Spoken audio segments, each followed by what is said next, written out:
ጀግኖቹ ምንም አልሆኑም፣ ተገኝተዋል። እሰይ በጣም ነው ደስ ያለን። ልዑልና ዘላለም የተፈጠረው አክሲደንት እነሱ ላይ አይደለም። አቶ መስፍን ራሱን ነው ያጠፋው።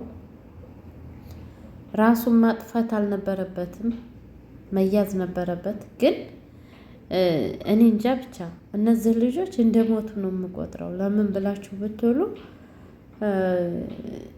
እንዴት መሳሪያ የያዘን ሰው መሳሪያ የሌላቸው ስልክ ብቻ ይዘው አልቆልሃል እጅህን ስጥ፣ አልቆልሃል እጅህን ስጥ እያሉ እነሱንስ ገሎ ራሱ ጠጥቶ ቢሞት ምንድን ነበር የሚባለው?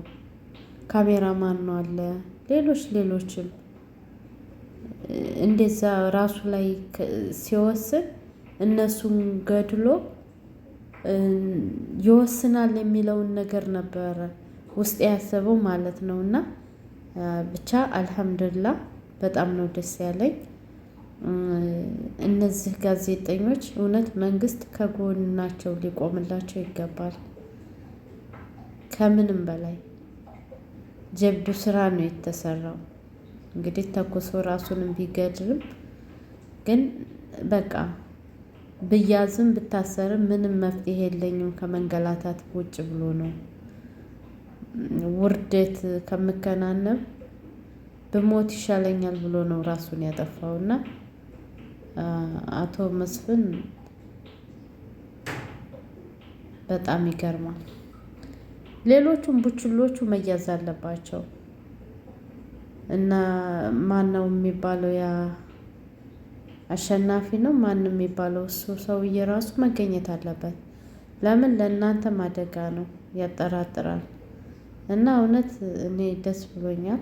በጣም ነው ደስ ያለኝ። እነዚህን ጀግኖች ግን ሽልማትም ይገባቸዋል።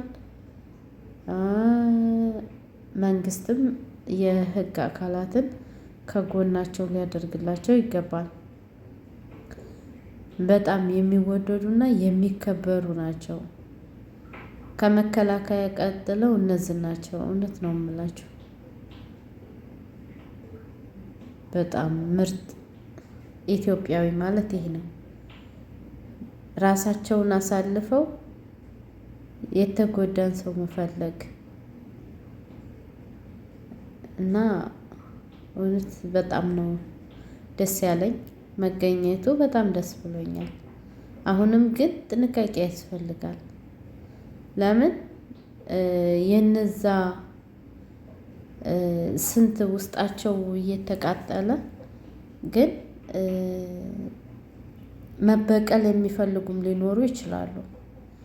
ናቲንን ምን እንደዚሁ ማህሌትንም መጠንቀቅ አለባችሁ ብዬ ነው የማስበው። ለምን ወንጀለኛ መቼም ቢሆን ከወንጀል የሚማር አይደለም። የእሱም ቦታ አሁን ሌላ ሰው ተተክቶበት ሊሆን ይችላል። ገባችሁ አይደለም? እና በጣም ከባድ ነው። መጠንቀቅ አለባችሁ። አሁንም ይህንን ስራችሁን ግን ቀጥሉበት። ጀግና ናችሁ። ግን ከዚህ በኋላ መጠንቀቅ ያለባችሁ ለሌላው ትምህርት እየሆናችሁ ነው ያላችሁት። ለምን ቢባል መሳሪያ የያዘ ሰው ላችሁ እናንተ ባዶ እጃችሁን መቅረብ የለባችሁ። በጣም ነው ደስ ያለኝ። ከዚህም በኋላ መጠንቀቅ አለባችሁ። መቅጣቱ ራሱን መግደሉ በጣም ግን የት ተቀበረ? ቀብሩንም አሳዩን። እኔ እኮ ሬሳና ቀብር ካላየሁኝ ተመልሶ የሚመጣ ነው የሚመስለኝ። እና ደግሞ ናቲንና ማህሌትን ፈጽሞ ያ አረመኔ ሞቷል ብላችሁ እንዳትተዋቸው። ለምን እና ውድ ቤተሰቦች እንደወደዳችሁት ቪዲዮዬን ላይክ፣ ሼር፣ ኮሜንት እያደረጋችሁ ሀሳብ አስተያየታችሁን አስቀምጡልኝ። ልዑልና እንግዲህ ዘላለም ዘገየ በጣም ደስ ብሎናል። እንኳን ደስ ያላችሁ። በጣም ነበረ ያዘንኩት፣ በጣም ነበረ የተናደርኩት። ተኮሳባችሁ ብዬ አብሶ የማንን ድምፅ ነው?